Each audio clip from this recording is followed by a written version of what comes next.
అక్రమ లేఅవుట్లపై మున్సిపల్ అధికారులు ఉక్కుమాదం మోపారు. ఎటు చూసినా ఇబ్బడి ముబ్బడిగా వెలిసిన లేఅవుట్లపై అధికారులు చర్యలు తీసుకున్నారు. బుధవారం ఉదయం నుంచి సుమారు 8 లేఅవుట్లను ధ్వంసం చేశారు.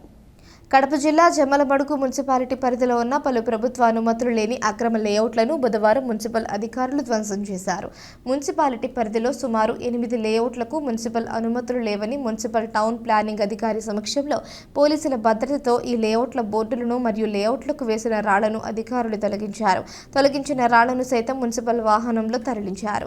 2019లో వేసిన వెంచర్లు ఇవి. అయితే మున్సిపల్ అధికారుల దృష్టికి ఇప్పుడే వచ్చినట్లు, గతంలో తమకేమీ తెలియనట్లు సదరు అధికారులు ఈ ధ్వంస రచనకు పాల్పడ్డారు. ఇప్పటికే ఇక్కడి వెంచర్లకు మున్సిపల్ అనుమతులు ఉన్నాయా లేవా అని తెలియక చాలా మంది అమాయక ప్రజలు ఈ ప్లాట్లను కొనుగోలు చేశారు. మరి ఇప్పుడు వారి పరిస్థితి ఏమిటో సంబంధిత అధికారులు చెప్పాలి.